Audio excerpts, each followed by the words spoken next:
जब इस सरकार को 4 साल हो गए और आखिरी 1 साल में गाड़ी चली गई, 1 साल से कम में लोकसभा का चुनाव, और इस बार उम्मीद जताई जा रही है कि लोकसभा के साथ ही आपका विधानसभा का चुनाव होगा। अभी अमित शाह आए थे, गृह मंत्री 2 दिन के कार्यक्रम में हरियाणा आए थे, और वो जो आखिरी दिन जाते जाते, पहले दिन तो उनका प्रोग्राम कैंसिल हो गया, गोहाना में रैली करी थी, लोग नहीं पहुंचे, आपको याद है, आपने देखा होगा। लेकिन जब जाने लगे तो जाते जाते कह के गए कि चुनाव साथ हो सकते हैं और तैयारी रखो बीजेपी के कार्यकर्ताओं से उन्होंने बात की। यानी कि उन्होंने इस बात को समझा हरियाणा में आने के बाद कि लोकसभा चुनाव तक तो गाड़ी किसी तरीके से खींच सकती है, लेकिन लोकसभा चुनाव के बाद जब 6 महीने रह जाएंगे तब एमएलए डांटने मुश्किल हो जाएंगे। जो एमएलए, जनता के बहुत से ऐसे एमएलए हैं जो जनता से विश्वासघात करके जिन्होंने समर्थन दिया हुआ है, ऐसे ऐसे एमएलए डांटने मुश्किल हो जाएंगे, और इसलिए एक साथ चुनाव कराओ। तो 1 साल रह गया। प्रजातंत्र में 5 साल में चुनाव होता है। 5 साल में पहले 4 साल सरकार के होते हैं, उनकी नीति नियत और जमीन पे क्या परिणाम आते हैं वो देखने के लिए 4 साल काफ़ी होते हैं, और आखिरी 1 साल जनता का सोचने विचारने का होता है, विपक्ष का अपने लोगों के बीच में जाकर अपनी अर्जी लगाने का होता है। फिर लोगों का फैसला करने की घड़ी आती है और बटन दबाकर आप निर्णय करते हो कि प्रदेश देश किस दिशा में जाएगा। मगर इस सरकार को तो 4 नहीं 9 साल हो गए। 9 साल पहले बड़े विश्वास के साथ आपने सरकार बनाई थी। 2014 में बड़े विश्वास के साथ हरियाणा के अंदर बीजेपी की सरकार बनी, खट्टर साहब को मौका मिला। इन 9 साल में आज आपने इस सरकार, खट्टर रूपी सरकार, खट्टर साहब की सरकार, बीजेपी की सरकार के 9 साल आपने देख लिया। मैं आपसे पूछना चाहता हूं, 9 साल में इस खट्टर सरकार से छिक लिया, कसर आ रही है? छिके बैठे हो कि नहीं बैठे हो 9 साल में? क्योंकि 9 साल बहुत समय होता है। और सही बात है, जो हरियाणा प्रदेश देश में 2014 से पहले जब कांग्रेस की सरकार थी, उस समय देश में विकास के मामले में देश के सबसे आगे राज्यों में हमारी गिनती होती थी। हरियाणा प्रदेश की विकास दर में हम नंबर 1 थे, प्लानिंग कमीशन के अनुसार। प्रति व्यक्ति आय में नंबर 1 थे, प्रति व्यक्ति निवेश में नंबर 1 थे, कृषि उत्पादकता में देश में हरियाणा नंबर 1 पे गिना जाता था। खिलाड़ियों के मान सम्मान में देश के हर कोने में हरियाणा की नीति की गूंज सुनाई देती थी। गरीब कल्याणकारी योजनाओं में, बुढ़ापा पेंशन में, 100 गज के प्लॉट में की बात हो, किसान के 1600 करोड़ के चाहे बिजली के कर्जे की बात हो, माफ़ी की बात हो, कोऑपरेटिव के कर्जे की माफ़ी की बात हो, देश में सबसे ज़्यादा गन्ने के भाव की बात हो, किसान के हकों के फैसले में देश में हरियाणा का नाम जाता था। और 10 साल सरकार रही, कांग्रेस पार्टी की किसी को धरना देने की जरूरत नहीं पड़ी। आपस में कहीं भाईचारे का कहीं नुकसान नहीं हुआ, आपस में भाईचारे से, खुशहाली से प्रदेश विकास की तरफ आगे बढ़ रहा था। आज 9 साल की इस खट्टर सरकार के बाद, इस बीजेपी सरकार के बाद, वो हरियाणा जो विकास में आगे था, आज विकास में तो पिछड़ गए, 19वें नंबर पे पहुंच गए। लेकिन अगर आगे पहुंच गए तो बेरोजगारी में आज भारत सरकार बता रही है, सीएमआई बता रही है कि आज हरियाणा देश में सबसे आगे है, 1 नंबर पे है। दिल्ली के 3 तरफ बसा हरियाणा जो देश में रोजगार में सबसे आगे होना चाहिए, वो आज बेरोजगारी में देश में नंबर 1। हर घर में एक नौजवान बेरोजगारी की लाइन में, बेरोजगारों की फौज खड़ी हो गई। ना निवेश हुआ, ना औद्योगिक क्षेत्र लगा। खट्टर साहब ने मना कर दिया को एक्वायर नहीं करेंगे जमीन।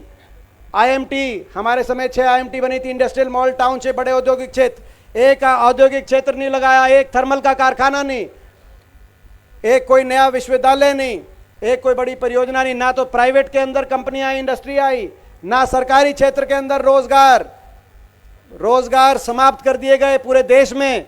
बड़े बड़े उद्योगपति घरानों के हवाले रेलवे, पोर्ट, एयरपोर्ट किए जा रहे हैं। हरियाणा के अंदर भी 2 लाख नौकरियां जो समाप्त कर दी गई या रिक्त पड़ी हैं। 9 साल से शिक्षकों की भर्ती नहीं, जिनकी भर्ती थी पीटीआई से लेकर ड्राइंग टीचर तक, उनको निकाला जा रहा है। फौज की एक भर्ती होती थी, फौज की भर्ती भी 5,500 हर साल हरियाणा से पक्की भर्ती होकर फौज में जाते थे। अब अग्निपथ योजना आ गई, केवल 925 इस साल अग्निपथ में भर्ती हुए हैं। 4 साल के बाद आपको पता है उनमें से 700 बिना पेंशन के घर वापस आ जाएंगे। आजकल रिश्ता करने भी जाते हैं, बताते हैं कि फौज में गया, तो पूछते हैं कि भाई कौन सी फौज में गया है, 4 साल के बाद बिना पेंशन के कहीं वापस तो ना आ जाए। ये स्थिति बेरोजगारी में देश में। और लिस्टें आती हैं तो हरियाणा के नौजवानों से ज़्यादा बाहर के दूसरे प्रदेशों के बच्चों का उसमें नंबर आता है। हरियाणा के नौजवानों के लिए हरियाणा के अंदर ही ऐसा लग रहा है कि रोजगार पाना इस सरकार द्वारा मुश्किल होता जा रहा है। ऐसे नियम बना दिए गए हैं, ना जीके में हरियाणा का कहीं कोई जिक्र है, जो सारे टेस्ट होने लग रहे हैं। डोमिसाइल में 15 साल से घटाकर 5 साल की कंडीशन रख दी। सोशल इकोनॉमिक नंबर बाहर के प्रदेशों को दे दिए उनको। तो आज जितनी लिस्टें आ रही हैं, एक के बाद एक लिस्ट, हरियाणा से ज़्यादा बाहर के प्रदेश के नौजवान लग रहे हरियाणा के अंदर। ये स्थिति है। बेरोजगारी में देश में नंबर 1, महंगाई में देश में नंबर 1, अर्थव्यवस्था चौपट हो गई। सबसे ज़्यादा वैट हरियाणा में, सबसे ज़्यादा डीजल पेट्रोल अगर महंगा है, रसोई गैस का सिलेंडर आज देश में, तो हरियाणा में, क्योंकि वैट सबसे ज़्यादा लग गया। 400 रुपये का सिलेंडर था, आपको याद होगा ऐड आती थी बीजेपी की 400 रुपये का सिलेंडर पे कि बहुत हुई महंगाई की मार, अब की बार बीजेपी सरकार। आज ऐड आती है महंगाई बेरोजगारी हुई कम, क्योंकि बीजेपी में है दम। मैं पूछना चाहता हूँ, हमारी काकी ताई बैठे हैं, काकी बुआ भी है, मैं पूछना चाहता हूँ कि सिलेंडर 400 रुपये से, जब ये ऐड में आ रहा है तो 400 रुपये से कम हो लिया होगा सिलेंडर, हो लिया कि नहीं हो लिया है? जची नहीं थारी, मैं टीवी की मानू कि थारी मानू? तुम 1100 का बताओ हो, टीवी बताओ है कि महंगाई कम होगी। मगर टीवी में ऐड कैसी चल रही हैं आपको मुझे बताने की जरूरत नहीं। बेरोजगारी में, महंगाई में, और सबसे ज्यादा अगर हरियाणा के अंदर आज रिकॉर्ड टूटा है किसी बात का बेरोजगारी और महंगाई से ज्यादा, वो भ्रष्टाचार का टूटा है। ऐसी सरकार जो भ्रष्टाचार के आधार पे बनी हो, यह सरकार राजनीति नैतिकता के आधार पे नहीं बनी। राजनीति में कुछ मापदंड होते हैं, कुछ आदर्श होते हैं, कुछ नैतिकता होती है, ईमानदारी से लड़ाई करने का प्रयास होना चाहिए राजनीति में। लेकिन यहां पे एक ऐसा गठबंधन आया, एक कहता था 75 पार, बीजेपी का नारा था 75 पार। आपको याद होगा 2019 के विधानसभा चुनाव में लोगों ने 75 पार के नारे की हवा निकाल दी। बीजेपी वाले कहते थे 75 पार, दूसरा कहता था बीजेपी को करो जमुना पार। एक कहता 75 पार, दूसरा कहता बीजेपी को करो जमुना पार। नतीजा आते ही दोनों बन गए जमा पक्के यार। बन गए कि नहीं बन गए? बन गए पक्के यार। हरियाणा बना दी भ्रष्ट सरकार, जनता कर रही है हाहाकार।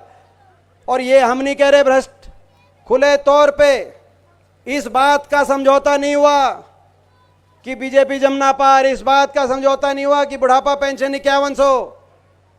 समझौता भ्रष्टाचार का हुआ, महकमे बांटने का। और महकमे इस बात के लिए नहीं बांटे गए कौन से महकमे में कौन जनता का कितना काम कराएगा, इस बात पे समझौता हुआ कौन से महकमे से कौन कितनी मलाई खाएगा। ठीक तो गलत तो नहीं कह रहा? खुले तौर पे शराब का महकमा किसके पास जाएगा, एक्साइज का महकमा किसके पास जाएगा। और ये हम नहीं कह रहे, बीजेपी और जेजेपी के विधायक कह रहे हैं। पूरी लिस्ट शायद मेरे पास भी नहीं है, पूरी लिस्ट अगर चाहिए तो नारनौंद के जेजेपी के विधायक दादा गौतम जी से संपर्क करो, वो बता देंगे कौन कौन ऐसा खोपर बढ़ गया सरकार में, कौन खोपर बढ़ गया जो एकला सारा जीमने लग रहा है। बता देगा कि नहीं बता दादा गौतम? खुले तौर पे ऐसा खुला नाच भ्रष्टाचार का कि एक सत्ता दल के विधायक कह रहे हैं कि वे खोपर बढ़ गया और एकला जीम रहा है, और जीमने पे आपस में प्रतिस्पर्धा हो रही है कि कौन ज्यादा जीमेगा। कौन से महकमे में जीमने के हिसाब से महकमे बट रहे हैं, लोगों के काम करने के हिसाब से महकमे नहीं बट रहे। ऐसा भ्रष्टाचार, एक के बाद एक घोटाला, शराब घोटाला, धान घोटाला, ग्वालपाड़ी का घोटाला, मेट्रो घोटाला, भर्ती घोटाला, एक के बाद एक घोटाला। कोई अदानी घोटाला, अदानी घोटाला की तो गूंज हरियाणा से लेकर, आज हरियाणा से लेकर और देश के कोने कोने में हरियाणा में 25 साल का करार किया था हमारी सरकार ने इस एक औद्योगिकपति समूह के साथ, जिसको लेकर आज प्रश्न चिन्ह उठ रहे हैं, अदानी समूह के साथ। 25 साल तक बिजली देनी थी, 2 रुपये 94 पैसे की बिजली देनी बंद कर दी उस सरकार बदलते ही, और हरियाणा सरकार को 11 रुपये तक की बिजली बाहर से लेकर अपने उपभोक्ता को देनी पड़ी। आपके बिल आए, हजारों की संख्या, हजारों लाखों के बिल आए, हरियाणा के उपभोक्ता को बिल देने पड़े। देश के किसी कोर्ट ने संज्ञान लिया कि नहीं लिया वो तो कोर्ट जानते हैं, न्यायपालिका जानती हैं। प्रोफेसर साहब के ने सही कहा कि आज क्या वातावरण बनाया, आप कहने की जरूरत नहीं। भ्रष्टाचार, आज हरियाणा भ्रष्टाचार की भेंट चढ़ गया, हरियाणा विकास की पटरी से उतर गया। मगर मैं कहना चाहता हूं, अगर ये काम नहीं भी करते तो भी हम काम चला लेते। आप और हम हम नागरिक हैं, हम काम चला लेते। अगर ये केवल काम नहीं करते मगर हमारा मान सम्मान करते तो भी हम काम चला लेते। मगर आपके बच्चा होने के नाते, आपका भाई होने के नाते मैं कहना चाहता हूं कि इन्हें मान सम्मान को भी कुचलने का काम किया। इनने काम ना करते तो भी काम चला लेते, इन्हें काम बिगाड़ा, भाई को भाई से भी उलझाया और हर वर्ग को अपमानित करने का काम किया बीजेपी सरकार ने इन 9 वर्ष के अपने शासनकाल में। इसीलिए आज आपको और हमको सोच विचार के अपनी अगली पीढ़ी के भविष्य को बचाने के लिए, अगली पीढ़ी के मान सम्मान को बचाने के लिए आपको और हमको फैसले लेने की घड़ी आई है। हर वर्ग को सड़क पे आना पड़ा, एक ऐसी सरकार आई और हर वर्ग को अपमानित होना पड़ा। कोई ऐसा वर्ग नहीं, मनरेगा का बजट 1/3 कर दिया, मजदूर सड़क पे आए मनरेगा के, उनके ऊपर लाठीचार्ज। गांव का सफाई कर्मचारी, गांव का चौकीदार अपने मानदेय के लिए सड़क पे आया पंचकुला में, उन पे लाठीचार्ज। कर्मचारी सड़क पे आए ओल्ड पेंशन स्कीम के लिए, उन पे लाठीचार्ज। सरपंच सड़क पे आए, उन पे लाठीचार्ज। महिलाएं, आंगनवाड़ी की बहनें, आशा वर्कर वो सड़क पे आई, उन पे लाठीचार्ज। और किसान 1 साल तक सड़क पर बैठा रहा।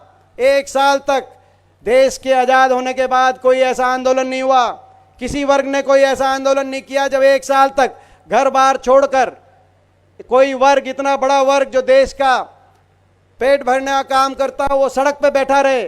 750 शव इन धरनों से वापस आए अपने अपने घर में, लेकिन कोई सुध लेने वाला नहीं था। एक के बाद एक सरकार की तरफ से अपमानित शब्द कहे जा रहे थे। मैं बताना चाहता हूं आपको, मेरा सही कहा, अभी किसी ने कहा कि आपने संसद में वो बात उठाई। मुझे सौभाग्य भी है, लेकिन ये मैं अपना दुर्भाग्य भी मानता हूं। मैं सौभाग्यशाली हूं कि इस देश की सबसे बड़ी पंचायत में आप लोग के आशीर्वाद से मुझे लोगों ने आशीर्वाद दिया, और पिछले 19 साल से मुझे देश की सबसे बड़ी पंचायत में हरियाणा से नुमाइंदा बनके पहले लोकसभा में, राज्यसभा में अवसर मिला। मैं मानता हूं मैं शायद मेरी उम्र में देश में किसी और व्यक्ति को मेरी उम्र में 19 साल तक लगातार ये अवसर नहीं मिला। मैं बहुत अपने आप को सौभाग्यशाली मानता हूं। मैं हरियाणा लोगों का धन्यवाद करता हूं, लेकिन मैं दुर्भाग्य भी मानता हूं अपना।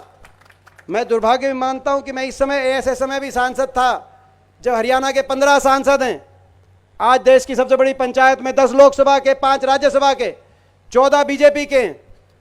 एकमात्र विपक्ष के सांसद के रूप में जब मैं जाता था, किसान आंदोलन चल रहा था, तो मैं देखता था, जब मैं आपकी आवाज उठाता था तो जो मजाक उड़ाया जाता था, जो ताने कसे जाते थे, जो खिल्ली उड़ाई जाती थी, सारे बीजेपी के सांसदों के प्रचंड बहुमत है उनके पास, सारे सांसद मिलके देश की सबसे बड़ी पंचायत में जब आपकी पगड़ी उछालने का काम करते थे, जब आपके लिए आवाज उठाने के लिए हम वहां खड़े होते थे, आत्मा रोती थी। उस देश की पंचायत में, सबसे बड़ी पंचायत में, संसद में परंपरा है हम आपस में बहस करते हैं, लेकिन उसके बाद सेंट्रल हॉल में, कैंटीन में आके एक साथ चाय पीते हैं, खाना खाते हैं। लेकिन वो 1 साल जब हम खड़े होके, मैं बोलता था कि अगर इनकी मांग नहीं मानते, कम से कम इनको इंसान मानो, इस देश का नागरिक मानो। आप कम से कम सहानुभूति के 2 शब्द कह दो। कल भी 2 लाशें वापस लौटी हैं, कभी एक दिन, किसी दिन 2 लाशें वापस लौटती थी, कभी 3 लाशें वापस लौटती थी इन धरनों से।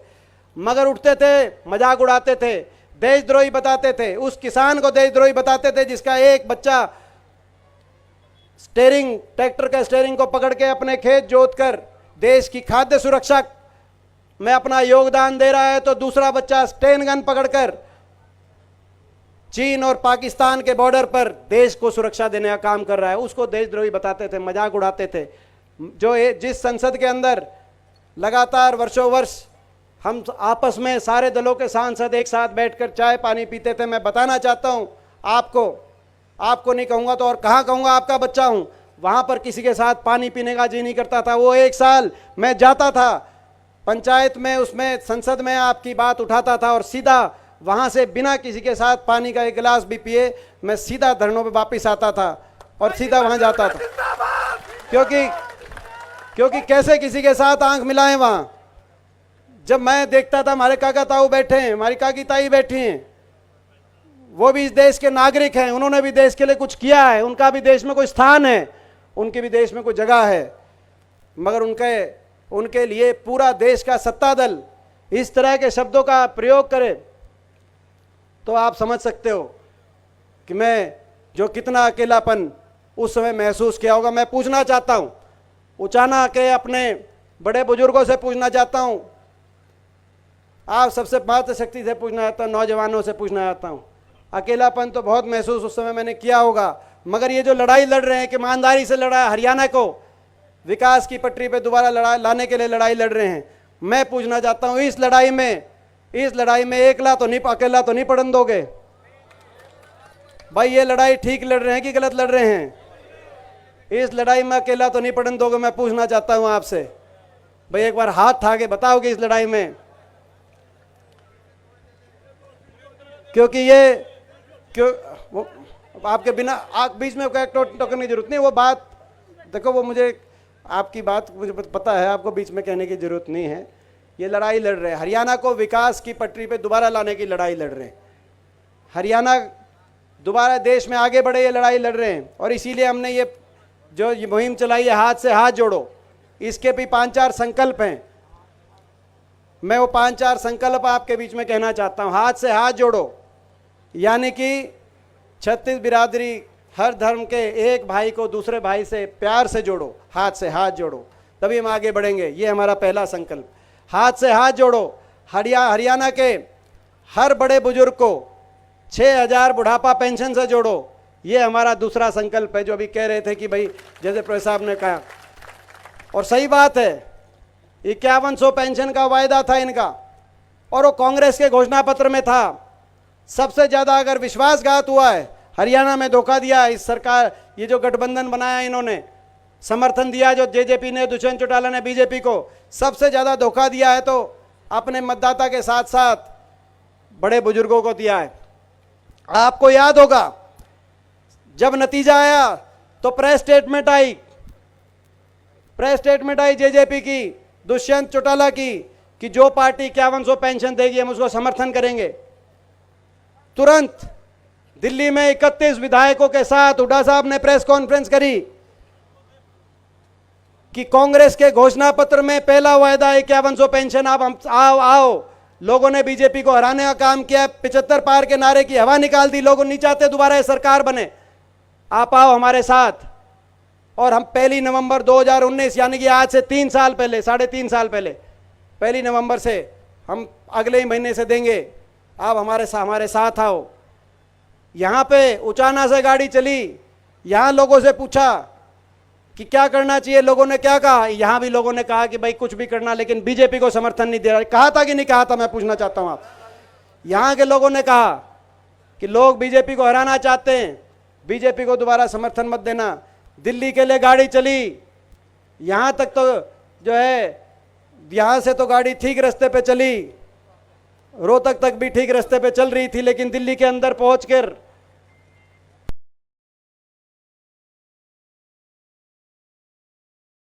नांग लो फिर बढ़िया, हम क्या करें भाई,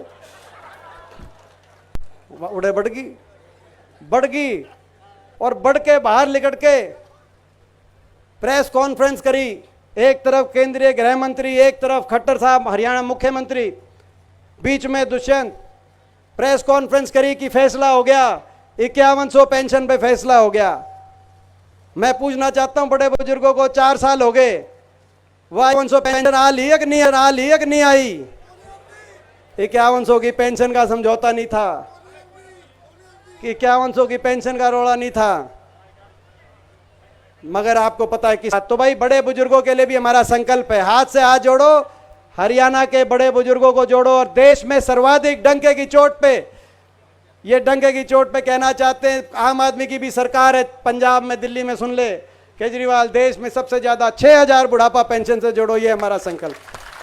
हाथ से हाथ जोड़ो, खिलाड़ियों को उसी मान सम्मान से जोड़ो, ये हमारा संकल्प है। हाथ से हाथ जोड़ो, किसान को एमएसपी की गारंटी से सम्मान जोड़ो, गरीब आदमी को 100-100 गज के प्लॉट से और हर 100 गज के प्लॉट पर सरकार की तरफ से 2 कमरे के मकान से जोड़ो। हाथ से हाथ जोड़ो, ये भी हमारा संकल्प।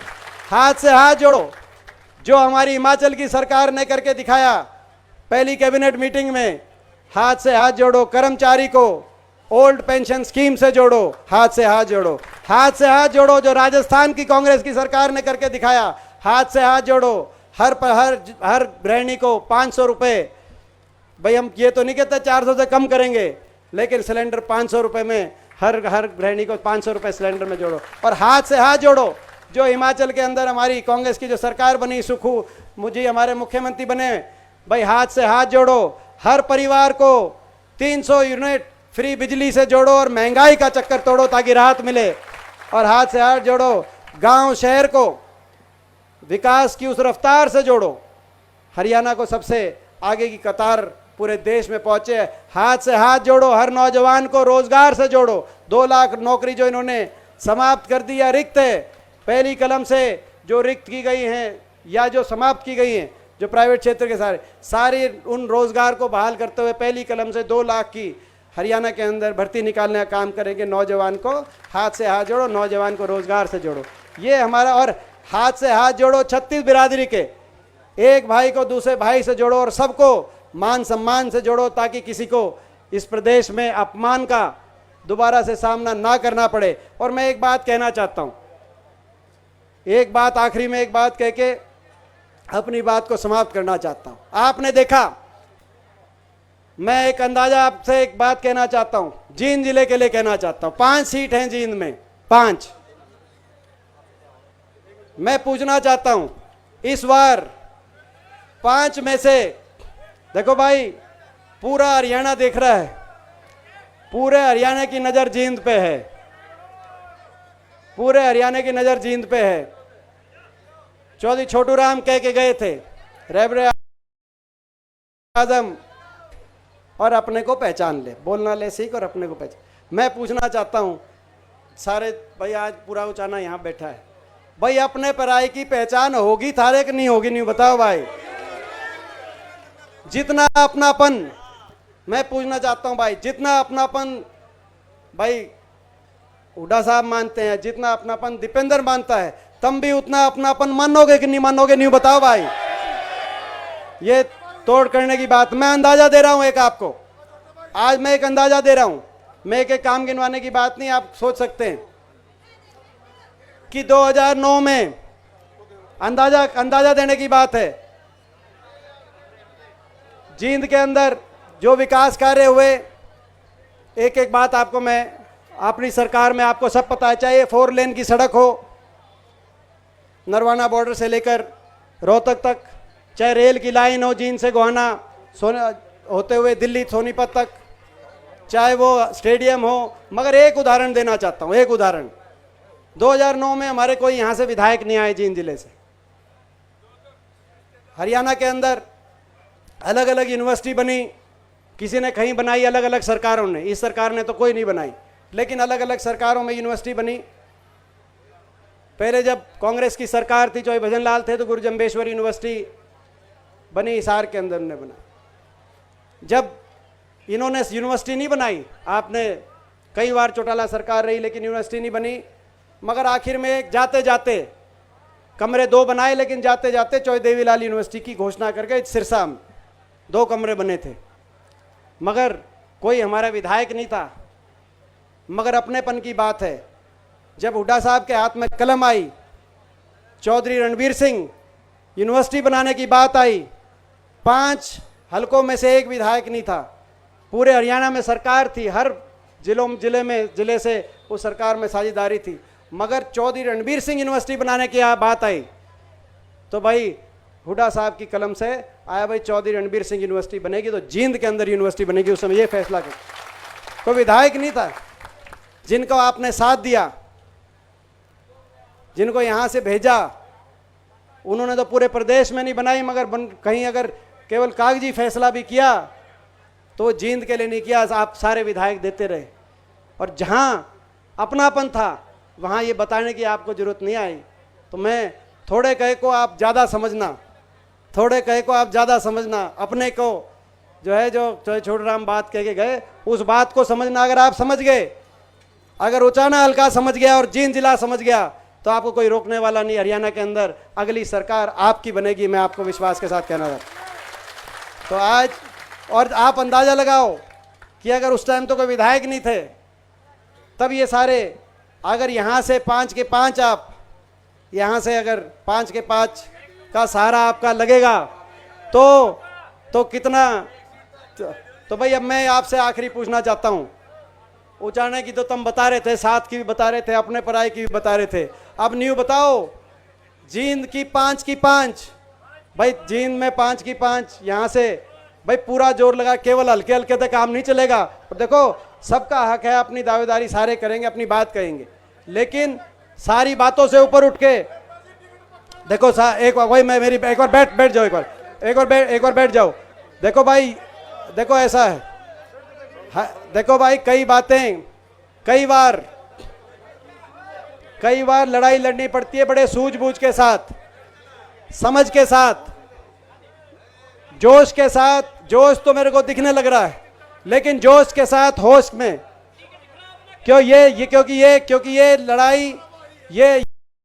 ये लड़ाई एक बार भाई ये लड़ाई जो लड़ रहे हैं, ये लड़ाई ऐसी ताकतों के साथ लड़ रहे हैं जो अपनी राजनीतिक फायदे के लिए भाई को भाई उससे उलझाने में पीछे नहीं हटती। ऐसी ताकतों के साथ आज बीजेपी की जो सरकार दिल्ली में बैठी है, चंडीगढ़ में बैठी है, धनबल है, इस सरकार के पास धन बल भी है, सत्ता बल भी है, मीडिया बल भी है। आज लड़ाई लड़ रहे हैं और हरियाणा में अगर माहौल है, मैं कोने कोने में जा रहा हूं, जन भावना का बल आपके साथ है, लोग परिवर्तन चाहते हैं, हरियाणा को विकास तरक्की की रास्ते पे आगे लेके जाना चाहते हैं। तो भाई आज लड़ाई में और हमारे पास सत्य का बल है, नैतिकता का बल है, आपके आशीर्वाद का बल है, मगर समझदारी के साथ लड़ाई लड़नी पड़ेगी। हर बात से ऊपर उठकर केवल यहां उचाने की सोचोगे बात नहीं बनेगी। जींद की 5 सीटों की जिम्मेदारी थारी है, टेलीफोन, रिश्तेदारी, कभी यहां जाओगे वहां जाओगे, चुकरते। तो भाई ये बताओ भाई, ये बात पक्की भाई, ये आपस में इन्होंने करा था गठबंधन, इन्होंने करा था गठबंधन, किस बात का किया था? बेईमानी का, भ्रष्टाचार का, बेईमानी का, भ्रष्टाचार का गठबंधन किया था कि नहीं किया था जेजेपी ने और बीजेपी ने? भाई अब आपका और हमारा भी गठबंधन, भाई एक गठबंधन हम भी करते हैं। 5 जींद की जो है ना, जींद की 5 की 5 का आशीर्वाद तुम दे दियो। चंडीगढ़ में ये जो सरकार जिसने हरियाणा को विकास की पट्टी से उतार दिया, भट्टा बिठा दिया हरियाणा का, इस सरकार की कड़ लगाकर आपकी सरकार बनवाने की मैं जिम्मेदारी लेता हूं, ये मैं आज आपको। तो भाई ये गठबंधन थारा मारा गठबंधन कर लें क्या? ये भी डिक्लेयर करते हैं यहां से, आपका और हमारा भी ये गठबंधन, आपका ये गठबंधन डिक्लेयर करते हैं इन्हीं शब्दों के साथ। मैं एक बार फिर जो बहुत ही जो है एक सफल कार्यक्रम रहा, पूरे उचाना हल्के के छत्तीस बिरादरी को, सभी लोगों को और ख़ास तौर पर अपने भाई वीरेंद्र गोगड़िया को आज के इस हाथ से हाथ जोड़ो कार्यक्रम में बहुत बहुत बधाई भाई।